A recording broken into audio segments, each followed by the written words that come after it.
Today, I'm going to talk about 5 great, awful movies. But first, let's go for a run.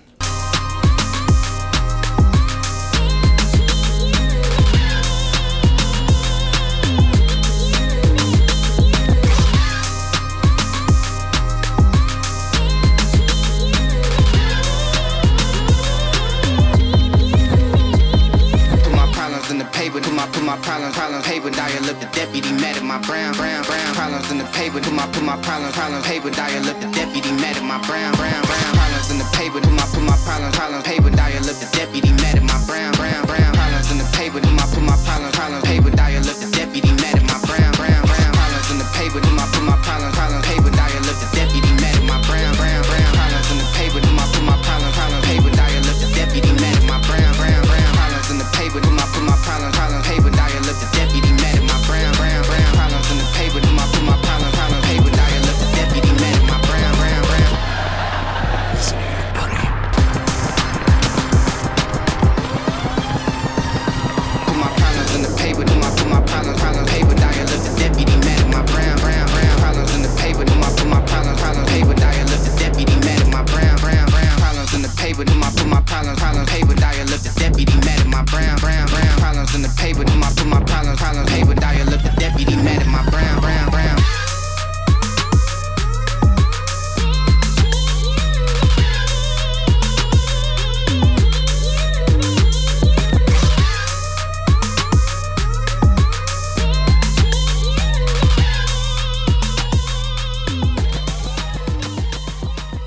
8.5 miles, 7 minutes, 12 seconds per mile, 154 beats per minute on average today, for a total of an hour, 1 minute, and 11 seconds of running. Today was a little bit longer of a run, but a little bit faster of a run. Just really wanted to let the legs free and go for it today. So I had planned that about 7 miles for today, I would run at a heart rate of 155 to about 160. So right around my marathon heart rate effort, maybe a little bit easier than that.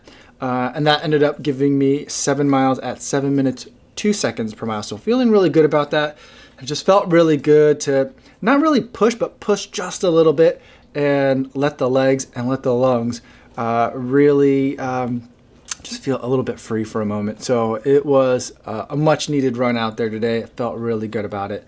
But today I want to talk about 5 really good, awful movies, or 5, let's call them great, awful movies. And what's a great awful movie? It's a terrible movie that you really enjoy, despite the fact that you have to suspend belief in physics, plot lines don't make sense, the character lines development is like non-existent. Like, those are the kinds of things that are otherwise horrible in movies, but yet for somehow the entire movie as a whole still captures your attention. Maybe it has sentimental value, maybe you just love it for no other reason, but I'm going to talk about some terrible good movies, or some good terrible movies. My absolute favorite, and it's been a favorite terrible movie for a long time, is Armageddon.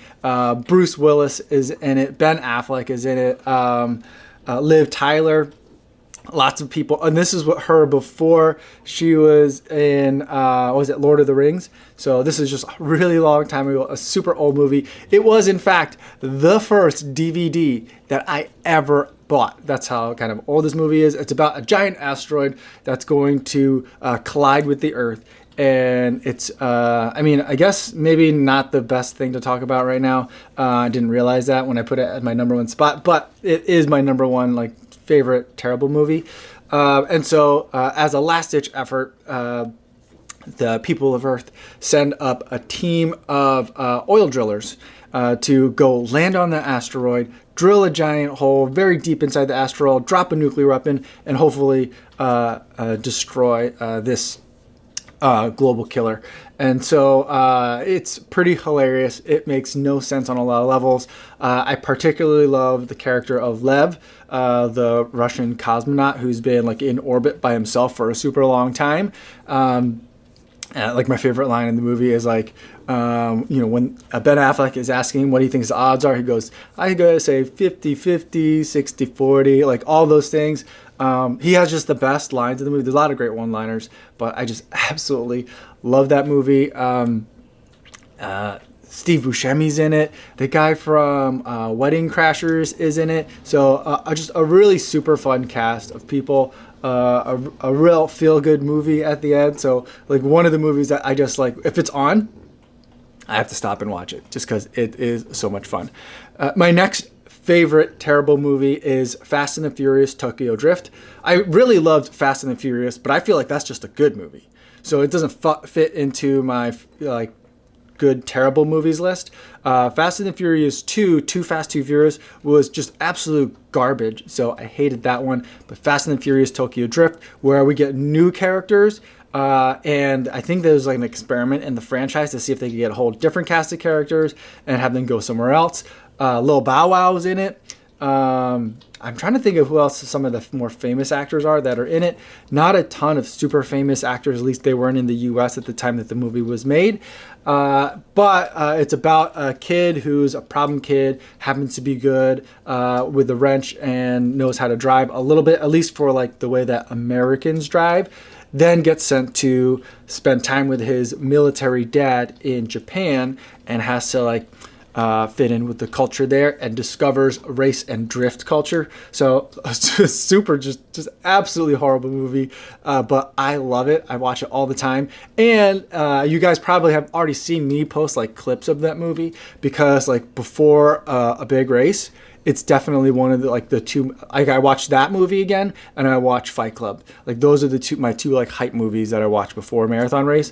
It's an absolutely terrible movie, but I just love it. The rest of the Fast and the Furious movies, I can take or leave. I'm not a huge fan of those, but like Fast and the Furious 1, which is just a good movie, and then Fast and Furious Tokyo Drift, the third one, is a really good terrible movie.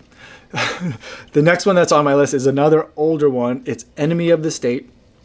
I used to think this was just a good movie, but looking back on it now, it's not aging very well. It's a really good, terrible movie now. Will Smith stars in it. Gene Hackman is in it. Jack Black has a small role in it as well. And I think this is at the point where he was a funny person, but trying to actually have somewhat of a serious movie career is something he was like shooting for way back then. Just absolutely hilarious. In my line of work, people ask me if I can zoom and enhance stuff, like with a straight face. They'll ask me that, and so every time I do, there's like a zoom and enhance YouTube video that maybe you guys should search. I'll post a link to some of the zoom and enhance videos, and there's a scene from Enemy of the State that shows up in that one like every single time. So that's a really fun movie that I just love to watch. Gene Hackman's best line is, "You're either incredibly smart or incredibly stupid." And then Will Smith's response is usually like how I feel every time someone makes an angry comment to me. When I make a video about GPS watches or heart rate training or sensors on Zwift, like that's like how I typically feel. So that's something I think about. I think about that movie all the time. Number 4 on my list. I'm not sure if this really counts as a good, terrible movie or if it's just a good movie. But Blade, starring Wesley Snipes, the first one. The second and third ones are not that great, but the first one is just, I think, absolutely amazing.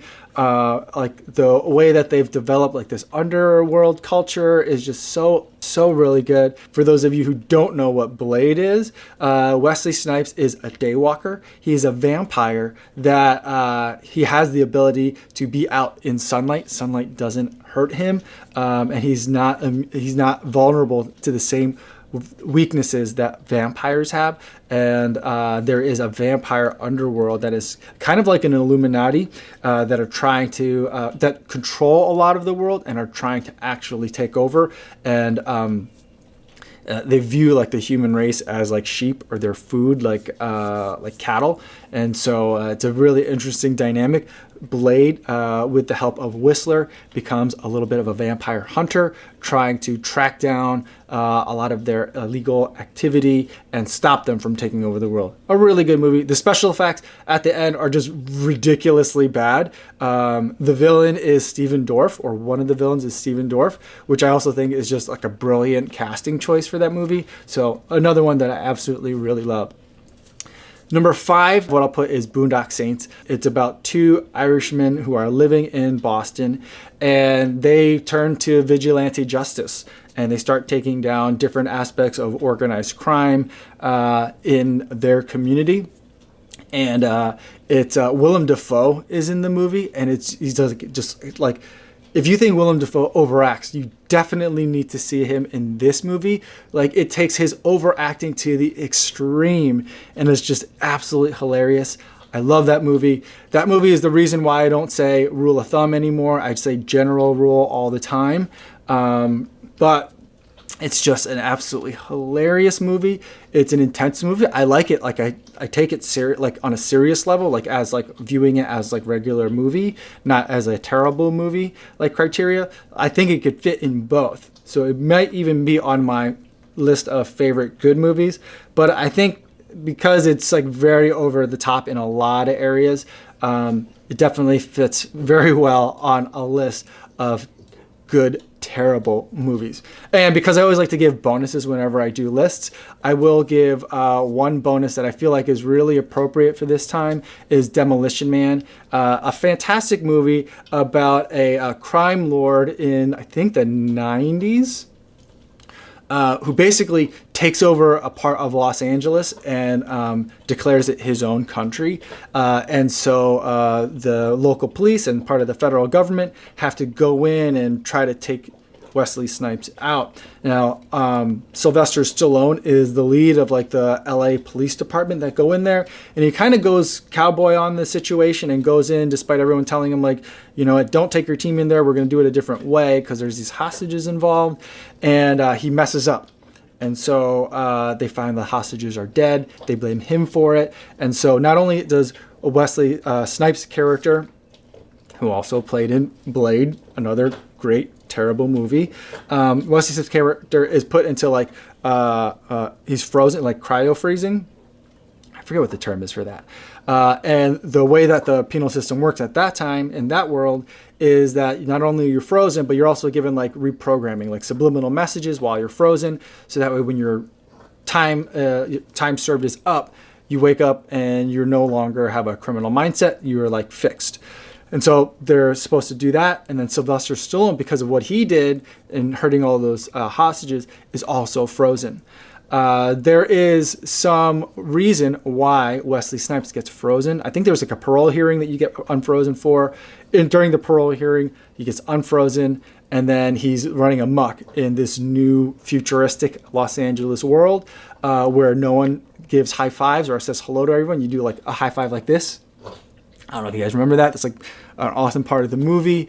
You get fined if you curse. So it reminds me of like the stories that I've seen coming out of parts of China where like with facial recognition, cameras knows if you're jaywalking, and then you'll get a text later telling you money's already been withdrawn from your bank account. Like that kind of weird like thing happens in that movie as well.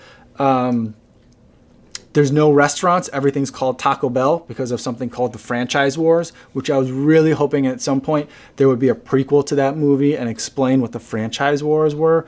That'd be awesome. Although I do feel like in this day and age, like Amazon is going to be like the only company left when this is all over. And anyone that was frozen in like the early 2000s and then woken up later, like say in like 2025, is going to wake up and be like, what, Amazon's the only company that's left? You mean the bookseller? So I think that like there's a lot of levels where I feel like it works. There's no toilet paper in this movie, Demolition Man. There's only 3 seashells. That's the way that you go to the bathroom, which is something that's never really explained in the movie. Although if you watch the director's cut or like the X-ray cut on Amazon, there is a little bit more of an explanation there. So that's something that I've been watching and something that I definitely recommend. I spent a lot of time talking about Demolition Man, but that's not normally my top 5 of like terrible good movies or good terrible movies. I keep saying it backwards. Good terrible movies. But it's one that just seems so appropriate to talk about right now. So I've been enjoying rewatching Demolition Man lately. But those are my 5 plus a bonus favorite terrible movies that I just enjoy watching. Let me know what your favorite terrible movies are down in the comments down below. I feel like this is gonna be a lot of fun. Looking forward to seeing what you guys just like love to watch and indulge in, even though you know you pretty much shouldn't because it's a horrible piece of film. But that's all I have for today. Hope you guys are all doing well and staying safe. Thanks so much for making it to the end of the video, and I will see you guys tomorrow. Yo, what's going on?